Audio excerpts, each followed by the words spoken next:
Okay, let's unpack this. Let's do it. Think about how much faith, just absolute trust we put in the digital maps we carry around in our pockets. Oh, every day. For everything. For everything. Navigation, planning a trip, even just, checking out a neighborhood before you visit. Right. We just assume they're accurate. We assume they're up to date and that they show us the world as it exists right now. But that assumption is, well, it's often wrong. What if the visual evidence on that map, the very digital picture of your city, is actually years out of date? What if those images are quite literally lying to you? That gap between the physical reality of a place and its digital reflection is a huge and growing problem. We call it digital stagnation. Digital stagnation. Yeah. You might search for a new business district, a vibrant one, and the map shows the street is still a giant construction site. Or you see a beautiful historic facade, and you get there only to find out that photo was taken nearly a decade ago, and the building is now completely covered in scaffolding. Exactly. The digital world hasn't caught up with the real one. And that's exactly what our deep dive is about today. We're looking at an organization that's actively fighting this stagnation. It's called Digisolu, and they're based in the Czech Republic. And we're going deep into one single massive project they undertook in Brno. Between 2022 and 2025, they embarked on this incredible custom street view mapping mission. And they covered a massive 70 kilometers of trails, streets, and urban spaces. And that number, 70 kilometers, it's not just a big number, it's profoundly significant. How so? It represents a systematic commitment. It's about creating an accurate, high-resolution, and dynamic digital chronicle for the city. So it's the difference between waiting for some global company to maybe swing by. Right, and actively building a reliable, actionable record of how your city is changing. So our mission for you, the learner, is to move beyond just, relying on the big mapping giants. We want you to understand the strategic and technical value of this custom mapping. It's all about how cities can fill that glaring gap left by the big tech companies and ensure their digital presence is a true current reflection of real life. To get started, we really need to clarify the main mechanism for this. How does this custom data actually get onto Google Maps? It all comes down to something called the blue line, or Modra linka, as the mappers call it. The blue line, it sounds technical, but it's actually a really simple visual cue on the map interface. It is. It's very simple. When you open Google Maps and you grab that little yellow icon, the pegman, and you drag him over the map, the streets light up. The paths that have been successfully imaged light up. They turn bright blue. That is the blue line. And if you drop Pegman onto a blue path, you are instantly transported into that 360-degree panoramic view, street view. But here's the critical distinction. This is what makes the Brno project so important. Historically, that blue line meant a Google-owned car or device passed through there. Right. The Google car. Now, the blue line simply shows the precise routes where any authorized official imaging happened, whether that was a Google vehicle, a dedicated backpack tracker, or, in this case, a dedicated city-contracted team like Digisolu.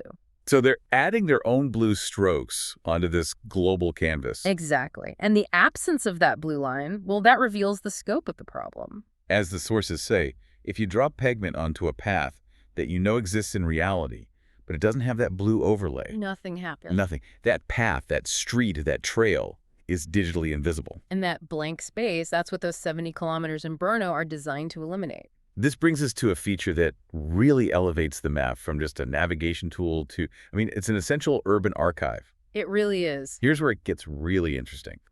The time slider. Or the time machine, Stroj Asu, as the local mappers call it. The time machine. I like that. Functionally, that's what it is. Once you're inside Street View, the time slider lets you scroll backward and forward through every single historical image captured at that exact spot.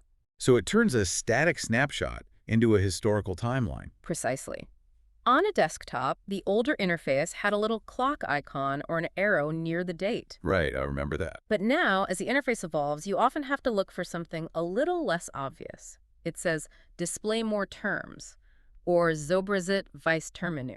It's a bit hidden, but the power it unlocks is immense. And that power is all in the comparison. Imagine the specific example the sources give. You can stand virtually on a Brno street corner and pull up a Google image from, say, June 2014. That's nearly a decade of difference. A decade. Then you can switch immediately to the custom blue line views from Digisolu from September 2022, and then even forward to the updates from October 2025. A decade of urban change captured in just 3 clicks. What does that gap even look like in a city that's constantly evolving? Oh, it's the difference between seeing a construction site and a finished apartment building. An empty lot versus a new city park. Exactly. And this comparison, it's not just, interesting for us to look at, for city planners, for historical preservationists, for developers.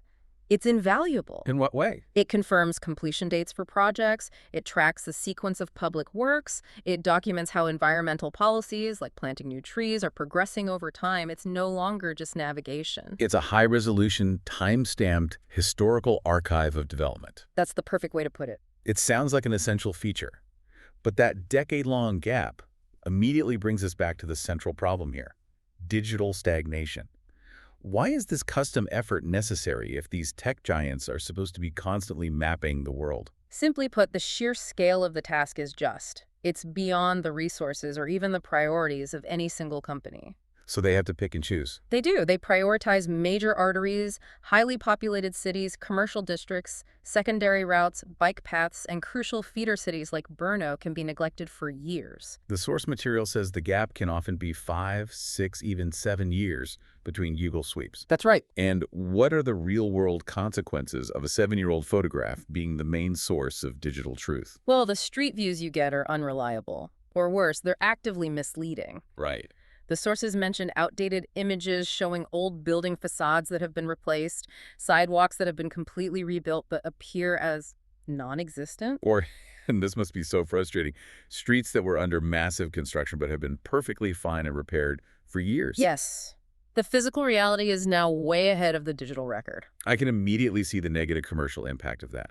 If I'm a tourist looking for a trendy new restaurant, but the map shows the whole neighborhood as a construction site from 2018, I might just go somewhere else. Precisely. That's the tourism and investor deterrence factor. If a potential investor uses Street View to check out a commercial property and the area looks run down because the photo is from 2015, they might just pass on a huge opportunity. So this digital stagnation creates what you could call digital debt. That's a great term for it. It costs the city real-world money and opportunity. And beyond that, it just results in poor navigation and tracing when the routing relies on old, visually verified data. So we have the problem: years of digital debt and total uncertainty about when the next official car will show up. Right. What's the direct, proactive solution here? The solution is localized control. And it's summarized perfectly in Digisolu's central claim. It's almost their slogan. You cannot order the Google car, but you can order Digisolu. That's a really powerful way to frame the partnership model. It really is. Instead of being a passive recipient of mapping data that may or may not arrive On some unknown global schedule. the city of Brno can collaborate directly with a local specialized mapping organization. They commission the work, they define the scope, and they ensure that their Google Maps Street View is fully, accurately, and dynamically updated. It moves control from, what, Mountain View to Brno? Exactly. Okay, but let me play devil's advocate for a second, because this is an important point. If Brno is paying a local company to map their own infrastructure, aren't they just privatizing the creation of their core data? That's an excellent critical question. I mean, what happens if Digisolu were to fold and Google still hasn't swept the area for another 7 years? Does the city risk creating a dependency on just one local provider? That's a valid concern, and it addresses the long-term implications. The key advantage here is that the output, the high-res 360-degree imagery, is uploaded directly into Google's own infrastructure. Through their authorized contributor program. Yes, so it becomes part of the public domain data set that's hosted by Google. While Digisolu has the expertise and the equipment, the actual data is integrated globally and is immediately accessible to everyone. So the risk of the data just disappearing is pretty low. It's mitigated by that integration into the world's largest mapping platform. The city is basically paying to jump the queue and ensure the quality is maintained. So they're investing to accelerate the global record of their own territory. They're paying down that digital debt. That makes perfect sense. Exactly. So let's move from the theory to the utility. Let's look at the core benefits that go way beyond just, a nice virtual walkthrough. What actionable, direct civic intelligence does this updated blue line data give to a city like Brno? The benefits really fall into 3 main categories, and they move from administrative efficiency all the way to life-saving speed. Okay, let's start with civic maintenance. How does a custom 360-degree image help the city fix potholes. It allows the city to switch from being reactive to being proactive. Okay. When you have high-resolution images of every single kilometer of road and sidewalk taken within the last year, not the last decade, you have a living record of the condition of your assets. So planners can just sit at their desks and audit things. Yes. They can audit the state of sidewalks for, say, ADA compliance. They can detect minor issues like cracking or bad drainage or early signs of roadbed decay before they turn into major, expensive repairs. They can manage things like signs, streetlights, bus shelters, all without having to send a crew out to the location first. That's it. So instead of waiting for a citizen to complain about a cracked sidewalk, which is reactive, the city can use the time slider to visually compare, say, the 2022 image to the 2025 image and flag an area for a preventative repair before it even becomes a hazard. Absolutely. And that is huge for budgeting and long-term planning. The level of detail in 8K resolution mapping allows for really precise assessment. The visual data becomes a companion to their GIS data. Okay, so the second benefit is the one most of us think of. Better navigation for the public. This is the most straightforward payoff, yeah. It's just easier, more accurate navigation and tracing in Google Maps. Sounds simple, but it's important. It is. When the paths and addresses are visually verified as current, the public is just more successful in finding what they're looking for. It seems minor, but it reduces friction in daily life across the whole city. And the third benefit is, you could argue, the most vital one. It's the difference between frustration and a potential tragedy. It's the crucial navigation aid for couriers and especially for emergency services. And this cannot be overstated. Right. Couriers need to find specific apartment blocks or obscure service entrances to make a delivery. Emergency services, fire, police, ambulance, they need to arrive at the correct place immediately, often under extreme stress. And if the map is showing old building numbers or non-existent roads? It costs minutes. And in an emergency, minutes cost lives. I remember hearing stories about automated systems struggling inside those large, sprawling panlocks, the big communist-era housing blocks. Oh, absolutely. If the digital map fails to accurately plot the access raves and the parking lots inside those huge complexes, a quick response can turn into a 10-minute search. Precisely. The complexity of those layouts demands visually verified, up-to-date blue line data. And that's something the standard car sweeps often miss because they're off the main road. Now let's talk about the visual transformation. The sources use this fantastic, simple analogy to describe the impact. The ability to change the map's background data from gray to green. This is more than just a poetic metaphor. It really describes a fundamental cartographic shift. Explain that. Google's base map layer uses gray space for undefined or unverified areas, places where you know something exists but you can't navigate it. Right. A park might just be a big gray blob. Exactly.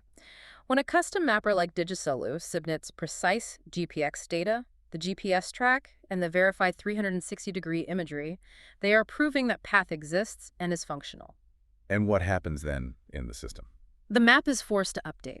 That undefined gray space suddenly becomes a defined, accessible green or navigable feature.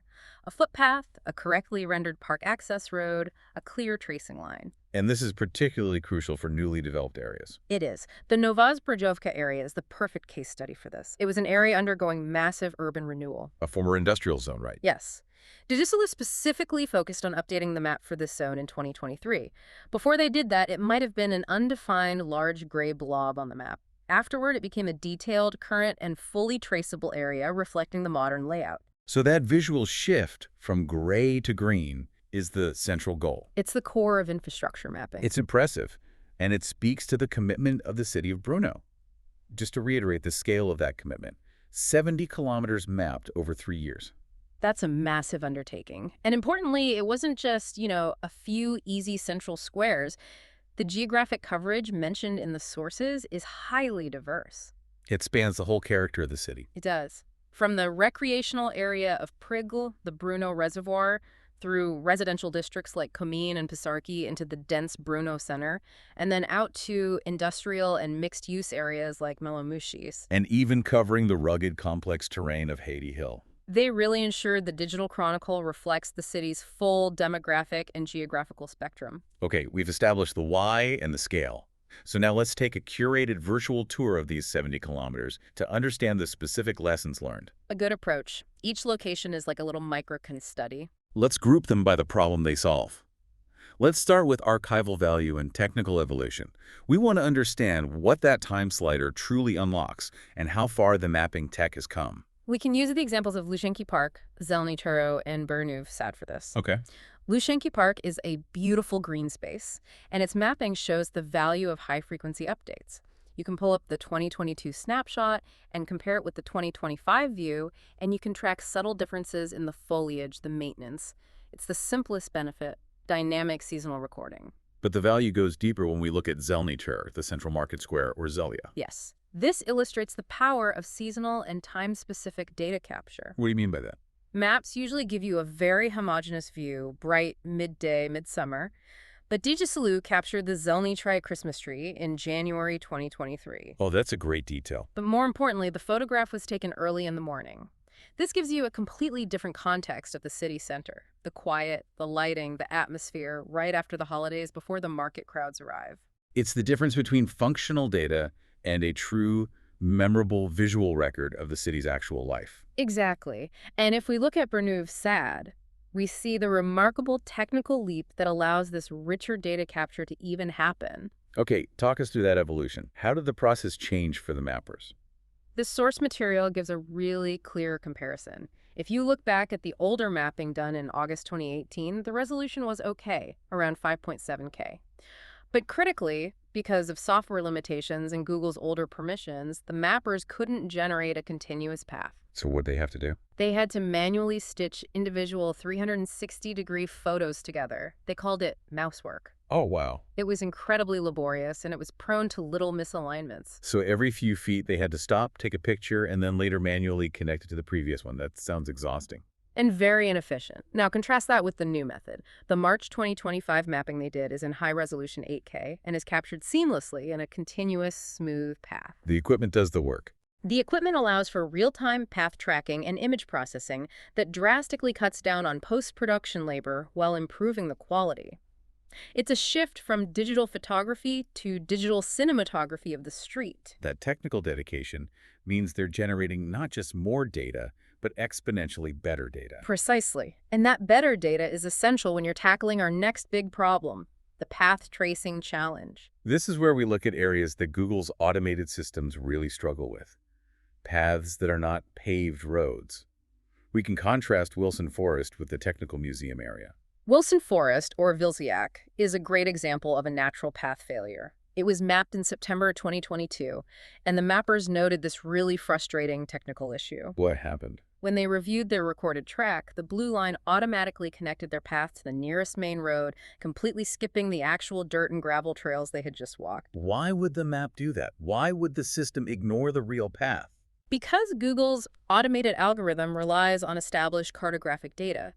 If the real-world footpaths in the forest weren't explicitly defined in Google's base data, if they were just gray space, The system defaults to what it knows. exactly. It snaps the mapped route to the nearest known official path, which was the main road running alongside the park. That's a crucial failure, because if you rely on that, you end up navigating along the shoulder of a busy road instead of the beautiful, safe path that was designed for you. It requires human intervention to force the map to recognize the trail. The mappers work with the city to submit the verified path data, moving those trails from gray to green, and thereby improving navigation for hikers and cyclists. Now, contrast that with the Technical Museum area mapped in 2023. This is more of an urban maze problem. A huge urban maze, sprawling residential blocks, the panelax and playgrounds. A nightmare for automated systems. Absolutely. The access roads all look similar. The tall buildings interfere with GPS signals, and paths often weave through playgrounds or small parking lots. So what did the mappers do? They had to use specific visual guiding marks, landmarks, corners of buildings, specific signs to make sure their continuous path didn't get lost between the blocks. So they're providing this granular visual confirmation. Yes, and that gives you a clear, reliable route for residents, visitors, and critically, for emergency services trying to locate one specific entrance in a huge, complex building. So the human mapper isn't just taking photos. They are providing critical context and connectivity that the automated system just cannot parse in that kind of dense environment. It's the indispensable human element ensuring reliable micronavigation. Let's move to our third theme, civic accountability in niche detail. This is where mapping moves beyond navigation to serve as a tool for public accountability and capturing unique urban moments. The mapping of Terechok in September 2022 is a strong example of that accountability. How so? While the main goal was data capture, the resulting visual evidence serves a civic purpose.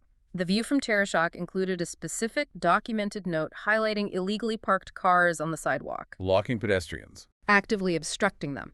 Now, the map isn't a police report, but that high-resolution, time-stamped visual proof is invaluable for city officials. So the data becomes actionable for enforcement, not just for routing. Exactly. It contributes to civic management. Then you have the more niche cultural captures, like the mapping around Kriviora or Krivak, also mapped in 2022.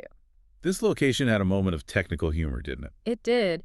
The artificial intelligence that's responsible for blurring sensitive info faces, license plates, apparently picked up something unique here. The mappers noted the AI blurred the road in the supposed vicinity of the infamous UFO. Light laugh. Yeah. That's a great illustration of the algorithm encountering something unusual and just deciding, better safe than sorry, let's blur the road. It really shows the limits and the strange application of these automated privacy rules when they're confronted with unusual geography or, urban folklore. And this location wasn't just about quirky AI. No, it also involved a separate project mapping the planetarium area in collaboration. This confirms that custom mapping is often tailored to specific civic points of interest, making sure that critical educational and cultural hubs are accurately documented. Okay, we've covered city planning, emergency response, AI quirks, even illegal parking. Let's wrap up the location deep dives by looking at the areas that are often missed entirely, the coastlines and the most difficult terrain. Mapping the perimeter is always a challenge. Take Prigel, the Brno Reservoir. Mapping the coast and the pier required specialized attention, comparing September 2022 captures with the newer April 2025 views near the bastion. This speaks to the need for flexibility, right? Yeah. You can't drive a car along the coast, so they're using backpack or handheld trackers. Absolutely. It demands a different approach, and the sources wisely offer a practical note for the user looking at this content. Which is, While the images are high-resolution 8K, their sharpness depends heavily on your internet connection. You have to allow enough time for the data to fully stream and load, or you lose the crucial detail that makes this mapping so valuable. it's a good reminder that even the best data is constrained by infrastructure. It is. And finally, a nod to the sheer effort involved in navigating iconic yet complex areas like Dennis Gardens, the Dusovi Sadi, focusing on the obelisk and the beautiful park views from September 2022. And in those beautiful views, we see a final little touch of humanity. The sources mention this humorous, small visual quirk. What's that? The mapper's own small blue head or logo is visible in the 360-degree panorama. That little blue head is like the digital equivalent of an artist signing their work. It confirms this isn't anonymous automated data. This is human effort. Hot pick, human effort guided by specific municipal needs. Okay, let's move into our final segment, focusing on the micro-challenges of mapping. These are the areas where human expertise isn't just preferred, it's absolutely essential. These are the locations that test the limits of the equipment and the commitment of the mappers. The major tech companies map the easy routes. Digisolu maps the hard ones. That's a perfect summary. The Google car handles the asphalt boulevard, but it certainly can't handle a steep, unpaved educational trail. Like in Medlanki. Yes. The July 2025 mapping there included a significant portion of an educational trail, specifically the climb up a steep hill, Medlanki Kopek. This requires a dedicated tracker and just sheer physical exertion to ensure a continuous, high-quality path. Why is mapping a steep trail like that so important? I mean, if it's just for hikers, why go to all that trouble? It's about accessibility and completeness. If the city promotes that trail for recreation or education, it needs to be digitally defined. If a user tries to find it and the blue line just ends halfway up the hill, they lose trust in the map. So this makes sure the trail is accurately represented, navigable. And importantly, that the city can visually confirm the placement of educational markers or benches along the route without sending someone out. Then we have this fascinating technical example that goes beyond simple path tracing, the tunnel reconstruction. This wasn't about navigating, it was about quality control. It was a dedicated technical test in September 2022. During a tunnel reconstruction, the mappers strategically placed a 360-degree camera right on the tracks. Not for public navigation at the time. No, this was done specifically to test the dynamic range and light sensitivity of the camera under really unusual, challenging conditions. Low light, high contrast, harsh angles. They wanted to see how the camera handled Prasad-Ka lens flare. And why dedicate resources to testing low-light performance in a tunnel? Because reliable mapping requires data integrity under all conditions. An ambulance driver navigating a critical underpass or a tunnel needs the visual information to be sharp, clear, and usable, even if the light transitions are difficult. This commitment to technical robustness ensures the map data will hold up under stress. Exactly. It shows their goal is operational quality, not just coverage quantity. That focus on quality also extends to connecting all the key pieces, what we can call the last mile. Yes, these are the locations that bridge essential parts of the city. Obilnichar, or Obiyak, was completely mapped and connected, with updates planned for 2025. This busy square, with its complex traffic flow, is a crucial intersection. If the connectivity fails there, mobility across the city suffers. It does. Similarly, the paths linking Antropopos to the Hospital of Merciful Brothers and Konenchi Square with its monument are now fully incorporated and traceable. So no more digital dead ends where a pedestrian path just vanishes right before you reach your destination. Exactly. It's about seamless, uninterrupted connectivity. And this seamlessness is what makes the final anecdote from the sources so powerful. The personal experience of mapping Hadi Hill. Hadi Hill is rugged, challenging terrain mapped in November 2025. This is where the human effort and the difficulty of the task really collide. The mapper recounts getting lost while doing the custom mapping itself. That's a moment of profound irony. The expert who is creating the map gets lost because the existing digital record is unreliable. It instantly validates the entire project. If the person with the GPS tracker and intimate knowledge of the area can get turned around, what hope does the average user have? It powerfully reinforces the critical need for this work. He mentions having to navigate this challenging, unpaved terrain. Interestingly, he mapped this area during sunset, which is usually advised against by Google because of potential lens flare. But the camera handled it. The camera handled it well, capturing some high-value, dramatic data. But the personal mistake is the real lesson. Right. It is. The tracing data showed where the mapper mistakenly deviated from the correct trail. And at that exact point, the map tracing just ended abruptly, illustrating the pre-existing incomplete data. So the moment of getting lost is permanently recorded. It shows exactly where the data failed and where the human mapper had to manually correct the system. It demonstrates that mapping these difficult 70 kilometers is the only way to achieve genuine accuracy. So what does this all mean? We've seen that the Brno Blue Line project is far more than just updating pretty pictures. It's not. It's a systemic effort to address a global crisis of digital stagnation. We've seen the breadth of the commitment. 70 kilometers of custom mapping by Digisolu between 2022 and 2025, transforming potentially decade-old digital records into a dynamic, high-resolution archive that reflects the city today. And they tackled everything from path tracing failures in urban housing complexes to enforcing civic standards on sidewalks. The core value delivered to you, the learner, is the understanding that the map is never finished and that accuracy is not guaranteed by default. You have a choice between relying on static, potentially decade-old data that hinders everything from tourism to emergency response, And leveraging community-driven dynamic mapping for genuine, usable accuracy. and that usable accuracy translates into direct economic and safety advantages, from making sure a courier finds the right apartment block, reducing delivery failures, and wasted fuel. To guaranteeing that an ambulance doesn't lose precious minutes trying to navigate a panel act complex using visually false information. This is about making the digital infrastructure of a city as trustworthy as its physical infrastructure. This deep dives into Brno's Blue Line project really proves that the future of mapping lies in localized, continuous maintenance, not sporadic global sweeps. That's the final provocative thought we want to leave you with. If current digital mapping, which is the foundational layer for everything we do, from essential service delivery to urban maintenance, is prone to years of systemic neglect in major cities worldwide, what is the true hidden cost of this digital debt that cities are incurring? We're talking about billions in global inefficiency, lost opportunities, and even compromised public safety. Exactly. And this raises a really important question. If the digital chronicle of a city is so fundamental to its operation and its future narrative, Who should truly be responsible for creating and maintaining that data? Should municipalities just passively wait for massive, indifferent international corporations to maybe prioritize them? Or should they take control of their own visual narrative and digital infrastructure, collaborating with dedicated local experts?